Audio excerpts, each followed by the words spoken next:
Bonjour à tous, bienvenue sur la chaîne Bittersweet Boys. Aujourd'hui, on est à nouveau avec Adrien. Hello. Ça va Adrien? Ça va, ça va. Nickel. Qui nous montre, comme il nous l'avait dit, parce que chose promise, chose due. Ouais, ça fait un moment déjà que j'avais présenté ma Mustang. C'est l'année dernière, hein, je crois, l'été dernier, quelque chose comme ça. Ouais. Donc on avait déjà parlé de ma R21 Turbo, donc que j'ai fini de restaurer. Et qui est enfin ici. Voilà, donc je te la présente. Et donc bientôt en vente aussi, pardon. Ouais, même déjà en vente, même déjà vendue en fait, dans théorie. Donc voilà, c'est présentation du dernier moment avant qu'elle s'en aille. Ouais. Voilà, donc R21 2 litres turbo, elle est de septembre 92, donc ça fait partie en fait des dernières séries qui sont sorties, donc une phase 2. C'est une quelle année du coup? 92, okay. Une ancienne catalysée, bon, elle n'a plus grand chose d'une catalysée parce que le cata a dégagé, enfin il y a pas mal de choses, il y a une petite modif sur les 21 de toute façon. Plus tellement d'origine non plus, j'ai une gestion éthanol, une petite pression de turbo modifiée que je règle au volant un peu comme j'ai envie. Donc voilà, c'est une petite prépa soft fiable que tout le monde fait sur les 21 en général. D'accord.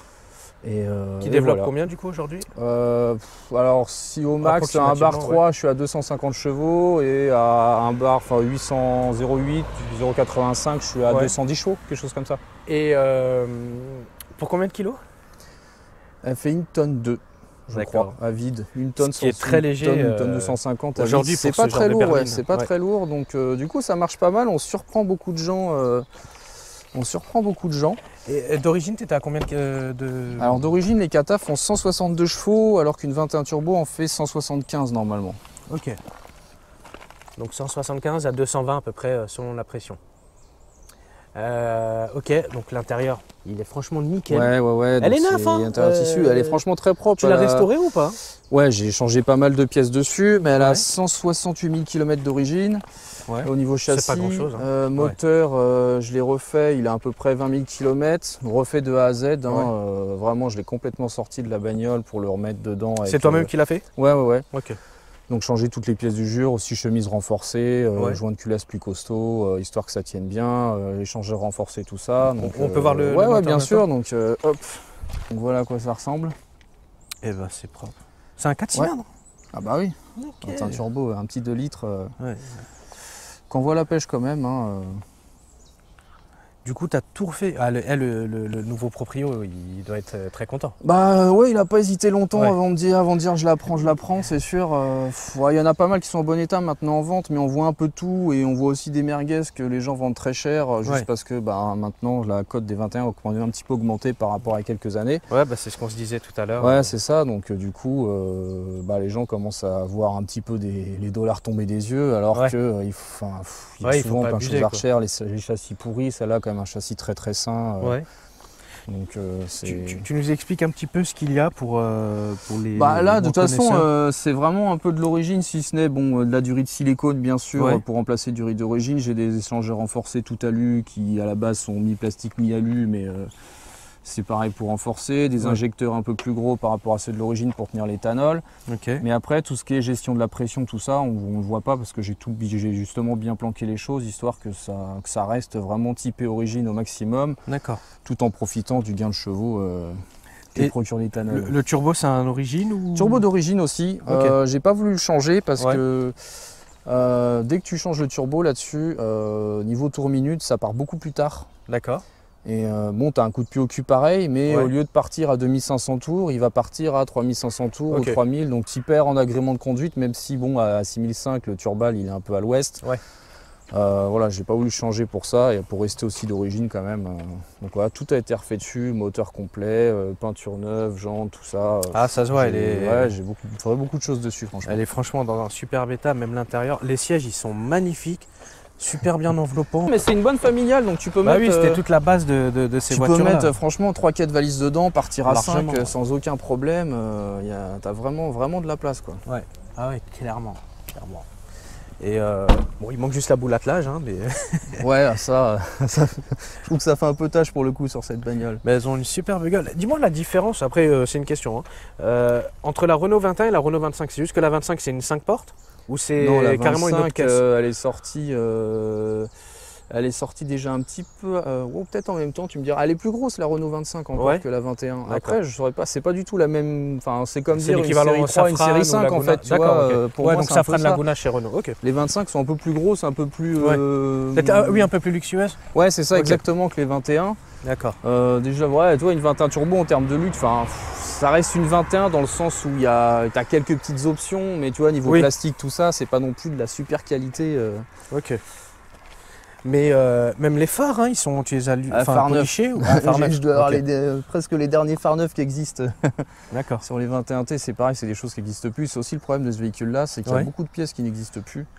Du coup, tu es obligé de te rabattre sur le marché de l'occasion. Ouais, voilà. Et les prix s'envolent pour plein de choses. Ouais. Et c'est aussi en partie pour ça que je veux m'en séparer, parce que tu te dis aujourd'hui, si tu cognes à l'avant, pour remplacer les pièces, c'est une vraie misère. T'es dans la merde, quoi. Même si tu es assuré ou quoi que ce soit, tu ne pourras pas forcément avoir ce que tu veux. Alors, on est à bord de la 21 Turbo. Année, tu m'as dit combien? 92. Ok, année 92. Je vous montre qu'il y a vraiment beaucoup d'espace à l'arrière. C'est vraiment une vraie familiale. On n'en fait plus des voitures comme ça. Tu te souviens de... ah oui, putain, mince, il faut fermer les fenêtres pour le vent, sinon on entend les grésillements. Tu te souviens de cette légende qui disait quand Renault ont sorti les nouvelles Mégane, les Mégane en 2002 et les Laguna, comme quoi ils se sont dit dans le cahier des charges, il ne faut plus qu'on refasse des voitures comme les 21 et les 25 parce qu'il n'y a aucune panne dessus et on ne gagne pas d'argent. Ouais, alors les moteurs de 21 turbo en soi sont fiables. Le problème, c'est comme toutes les vieilles bagnoles, c'est tous les à côté qui tombent en rade. Donc tout ce qui est périphérique, tout ce qui est périphérique, ça va être un petit peu la galère.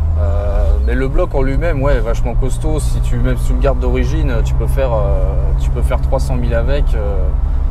J'en ai connu avec des joints de culasse d'origine, on fait 300 000, turbo d'origine, tout ça, mais bon. Oui, dès lors où tu respectes les temps de chauffe, tu respectes le véhicule, forcément quoi. Non, tu vois, niveau option, elle n'a pas grand chose. Hein. Je sais que sur ce modèle-là, la clim existait, donc moi je ne l'ai pas prise parce que c'est pareil, c'est des choses qui tombent en panne. Ok. Voilà, il existait le toit ouvrant, il existait pas mal de petites choses. Là, j'ai rétro électrique dégivrant, 4 vitres électriques. Ouais. Après tu as l'ABS sur une voiture de cette année-là, c'est pas forcément, forcément le cas sur toutes les bagnoles de ces années-là. Exact. Même chez BM, c'était une option. Ouais, donc là c'était d'origine dessus, phase 1, phase 2. Du coup, je te posais la question hors antenne, comme on dit. Au niveau du châssis, c'est comment? C'est quand même assez mou, hein. Faut se le dire, ça reste une familiale de base. Après, il existe des suspensions un peu renforcées, un peu sport. C'est ce que j'ai dessus en théorie, vendu comme suspension sport, mais ça reste hyper mou, ce qui fait que le train avant cherche pas mal la route quand tu vas mettre plein gaz. Surtout avec 220 chevaux. Ou surtout les 250. T'as le volant qui... ça guidonne vraiment bien. À 210 chevaux ça va encore, quand tu commences à mettre les 250 ça guidonne. Et c'est avec le petit engin que tu as au-dessus du volant? C'est donc un boost contrôleur électronique qui me permet donc de régler différents pas de pression. Soit je règle sur une pression de 0,6 bar, 0,85 bar ou 1 bar 3, j'ai mis en fonction de ce que je veux. Vitesse de pointe ça prend le compteur. Vu que c'est une boîte 5, tu montes pas non plus très très haut, mais tu prends facile de 50, de 60, enfin rupteur de 5 en fait. D'accord. Donc 6000, 6500 tours, tu peux prendre le rupteur. Ouais, c'est pas mal, mais bon. Du coup, uniquement d'essence ou un peu d'éthanol sur celle-ci? Celle-là, je suis full éthanol. Ok. Je suis full éthanol. Tous les 220 chevaux. Voilà, ça fait donc 10 ans que je l'ai, ça fait 9 ans que je roule à éthanol dessus. J'ai roulé très peu à l'essence parce que à la base c'était plus pour une question de coût. La gestion aussi c'était intéressant, mais donc depuis je suis toujours resté à l'éthanol. Aucun intérêt de repasser à l'essence. Moi depuis 2010-2011 je roule à éthanol donc. Ouais c'est ça, franchement le bloc il le tient très très bien. Quand j'ai démonté le moteur c'était nickel, aucun souci. C'est encore plus propre normalement. Ah ouais, non, mais vraiment il était nickel. J'avais aucune suie, aucun dépôt, c'était propre de chez propre. Donc, t'as dû changer les joints ou pas? Les joints? Tu sais la fameuse légende de oui les joints ça sèche à l'éthanol. Joints que dessus, non. Non, tout ça. Après, moi, j'ai fait. Oui, moi, je le sais bien. Hein, ouais. c'est pour. Non, mais t'entends tellement de choses sur l'éthanol. Les mecs qui disent ça flingue tout, ça flingue les durites, ça flingue tout ça. Moi, les durites, je les ai enlevés, je les ai changés. Mais plus par précaution qu'autre chose parce qu'elles avaient 20 ans. Les durites, elles étaient encore nickel, si je puis dire, quoi. Enfin, l'éthanol ne les avait pas touchés du tout. Donc, pour ceux qui, à chaque fois, disent l'éthanol, ça sèche les joints. Il y en a même, j'avais lu sur Facebook, qui mettent ils disent quoi? Ils mettent 0,5 litres d'huile en faisant le plein d'éthanol, tous les 3-4 pleins d'éthanol pour justement lubrifier les durites, enfin bref. Et après, moi je suis pas mécano et j'ai pas les termes mécaniques pour expliquer à quelqu'un par A plus B que non, ce que tu dis est faux.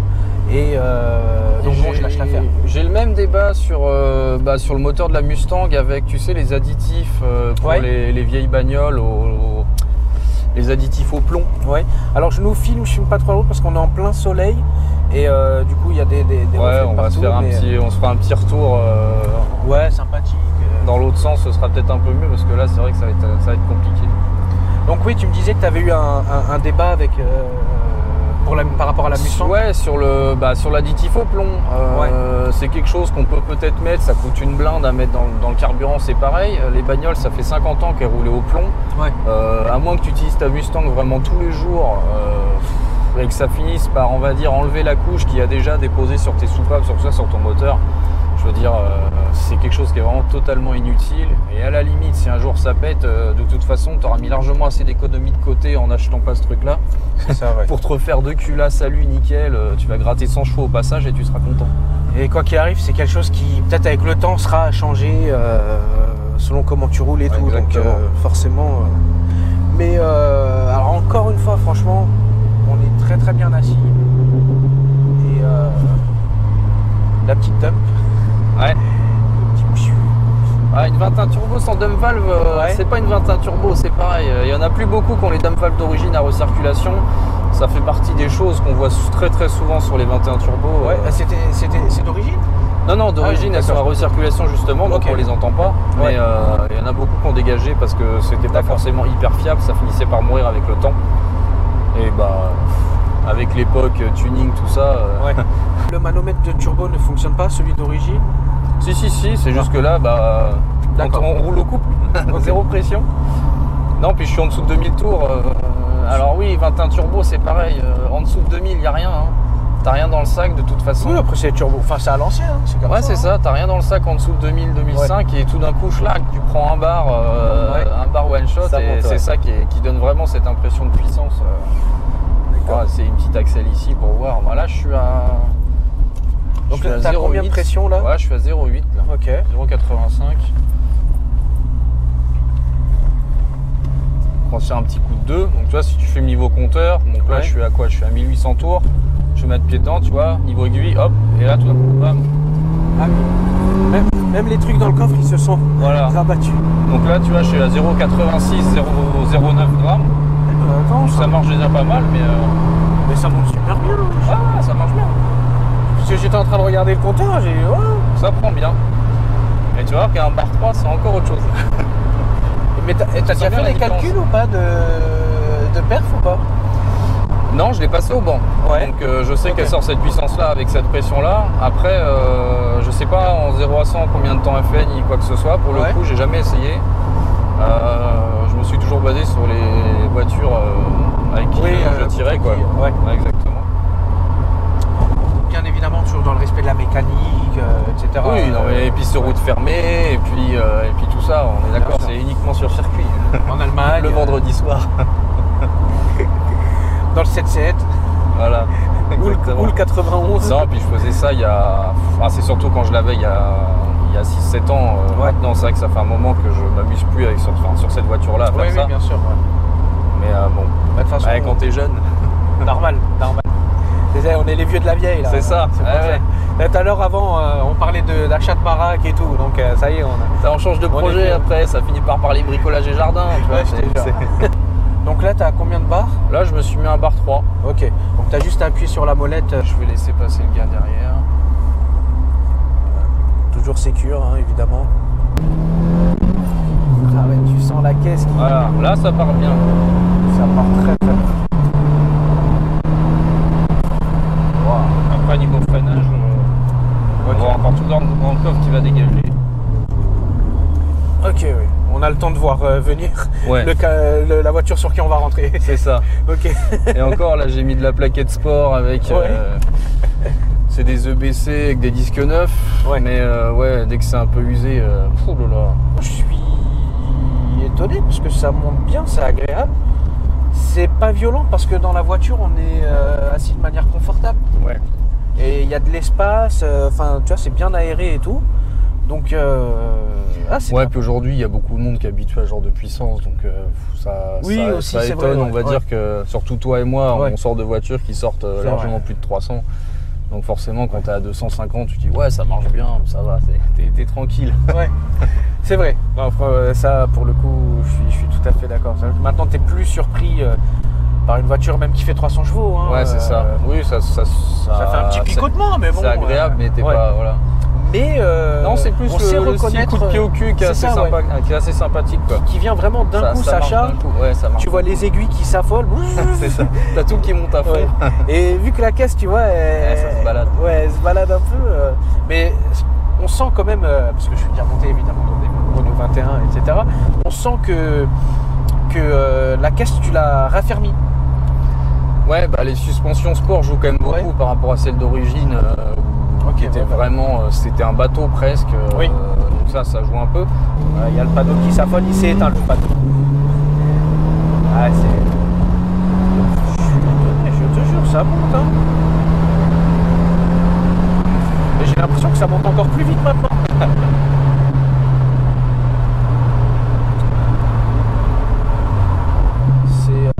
T'étais en 5e quand t'étais à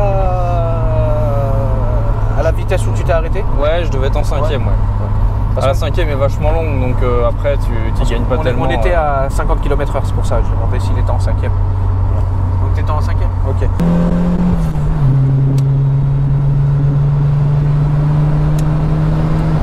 Donc on peut effectuer un dépassement en toute sécurité avec la famille. Exactement. Sans problème. Pour les besoins, avec les bagages, etc. Ça charge. Et en plus on est dans un tel confort que ça ne gênera personne. Non, c'est vachement confortable. Ouais. Bon, la ligne qui est plus d'origine est un peu bruyante, mais... Ça passe franchement. Mais ouais, c'est sûr. T'es passionné, t'achètes ce genre de voiture, t'as envie d'entendre quelque chose. Voilà, c'est quand tu fais de la route sur 500 bandes que c'est un peu plus ennuyeux. Ouais. J'ai fait un Blablacar un jour où j'ai emmené des gens... Avec ça? Ouais, avec ça. Oh donc, la balle. il m'avait mis une note du genre un 3 ou un 4. C'est con, sur voiture combien? trop bruyante. C'est genre sur 10? Sur 5. Oh. Ok. Il m'avait sorti voiture trop bruyante. Ouais. Je vois pas du tout de quoi il parle. Ah les bâtards.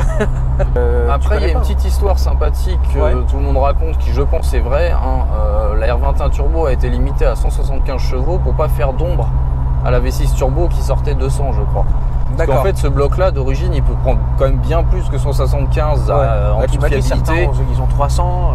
Oui, parce que la moindre petite puce qui était vendue, qui aujourd'hui coûte plus rien à poser dessus, je veux dire, pour 30 € ou 35 € t'achètes une gestion, hein, quand même, ce qui est assez exceptionnel. Et tu prends tout de suite 200-210 chevaux. Sans rien faire. Sans donc, aucune modif. Ah non, tu changes juste les promes dedans, toc, c'est bon, t'as 200 chevaux, tout gagné. Ah, c'est ouf. Hein. Et avant, ça coûtait super cher les puces. Hein.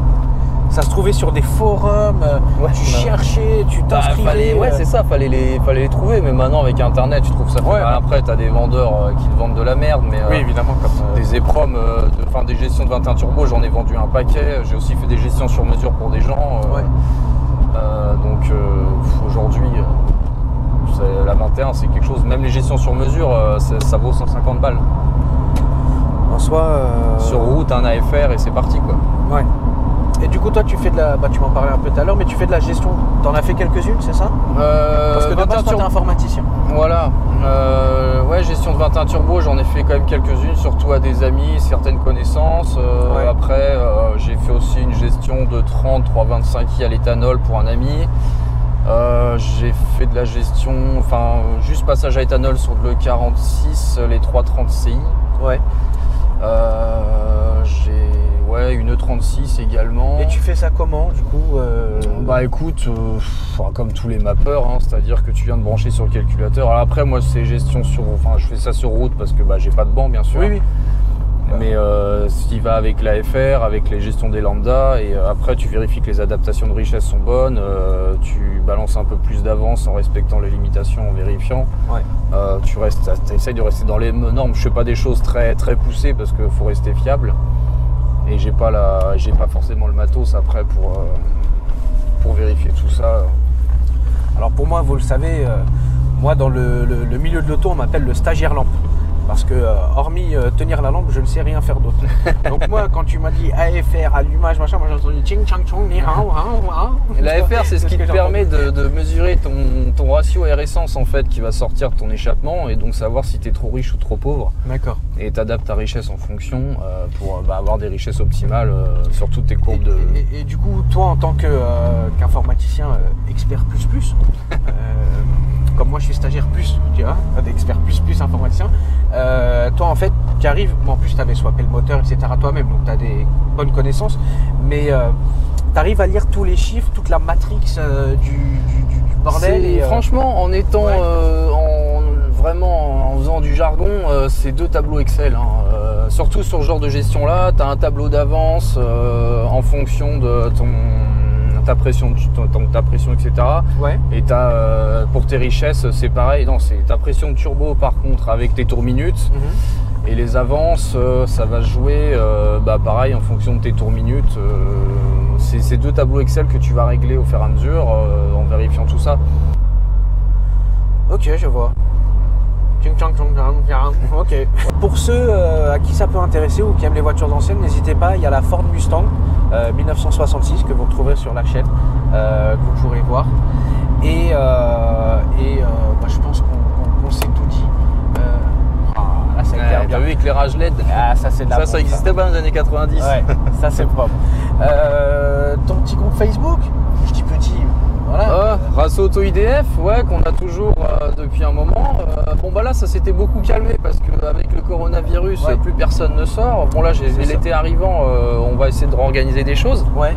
C'est Rasso Auto IDF, hein, sans slash, sans point. Ouais, Rasso Auto IDF, voilà, toujours un groupe qu'on a remonté en filtrant un maximum évidemment les gens qui viennent parce qu'avant c'était n'importe quoi. Ouais. Que tu gères avec Dany, si je me trompe exactement. Pas. Ça marche. Bah, du coup, bonjour à Dany aussi, parce que c'est grâce à lui aussi qu'on fait cette vidéo. Donc, écoute, merci beaucoup Adrien. Bah de rien, écoute, à une prochaine. Avec plaisir. Nous, on se voit prochainement. Si vous avez des questions, n'hésitez pas. Si on peut vous répondre, on le fera. Voilà, je pense qu'on s'est tout dit. Bon, à bientôt. Allez, à plus. Salut.